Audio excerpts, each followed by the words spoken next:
Yeah, we've seen some people get infected after full vaccination, although it's sharply reduced based on the outbreaks that we've seen. For example, there was a report on an outbreak today in a nursing home in the Midwest where most of the people who've been vaccinated either developed no disease or mild disease. I think one person was hospitalized as a result of COVID. So we know that vaccination does dramatically reduce your chances of both contracting COVID and becoming symptomatic to the point where you're going to have a bad outcome or be hospitalized. We also know it reduces asymptomatic disease and reduces transmission. We're seeing that in the data that comes out of Israel. But no lower risk doesn't mean no risk. So people who are vaccinated who are at underlying high risk of COVID still have some risk. So I think you still need to be cautious in an environment where there is a risk of contracting the infection and it's a high prevalence environment. So there's a lot of spread. But that's basically this month. I think as we get into April and May, people can be more liberal. I think people will be taking off their masks because we're going to see prevalence decline around the country, and people who've been vaccinated can go out with more confidence. But we need to remember, even though you're at lower risk, it doesn't mean no risk, and it doesn't mean that there's no risk that you can transmit the infection. So when you're around people who may be at risk of COVID and haven't been vaccinated, even if you yourself have been fully vaccinated, you should still take some precautions. What about, one more on this, if you've been fully vaccinated, would you feel safe eating inside a restaurant, Dr. Gottlieb?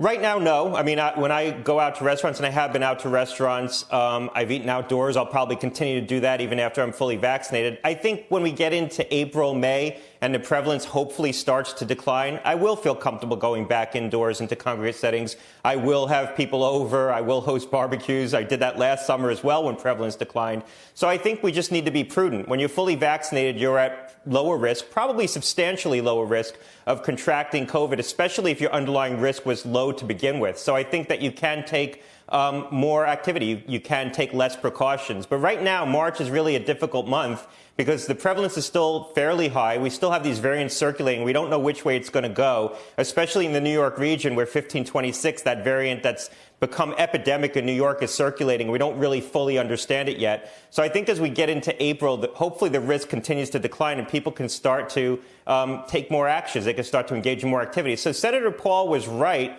that, we need to see light at the end of the tunnel. I think we need to have guidance that prescribes an environment where people can start doing things again. But that environment probably isn't right now. Hopefully that environment is as we get into April. My invite to the barbecue last summer must have got lost in the post, Dr. Gottlieb, but I'll make sure you've got the correct address for when you start them up again. I wanted to ask about Europe. I mean, sadly, it looks like various parts of Europe are entering the third wave, as it were. Is that because their vaccination rates are lower? And by that, I mean, does that mean we and perhaps the UK are not going to experience a third wave? Or is it other factors that we should be looking out for to make sure we don't repeat or mirror? It's probably a combination of B117 becoming epidemic there now and not having as much immunity in their population, either through prior infection or more likely through vaccination. I don't think that the European experience is going to be predictive of what happens here. So far, we've been behind Europe, meaning what's happened in Europe has then happened in the United States 3 or 4 weeks later. I think the tables have turned, and now the U.S. is ahead of Europe.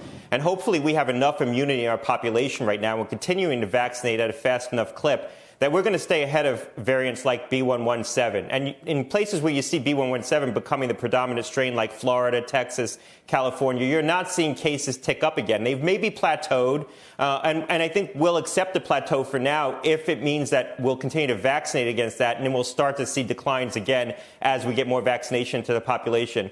The two variables right now are the upper Midwest. Michigan looks to be ticking back up again in terms of cases and hospitalizations, and the tri-state region where you're seeing cases go up in New York, New Jersey, and Connecticut. We don't fully understand why. I think in the tri-state region, 1526 may explain some of that. That's now the majority strain in this region. We don't understand that variant very well. In Detroit and Michigan, it's a little harder to explain. We really don't understand what's going on there, but it could be a combination of B117, relaxing precautions, and they don't have as good vaccination coverage, particularly in the city of Detroit. Shepard Smith here. Thanks for watching CNBC on YouTube.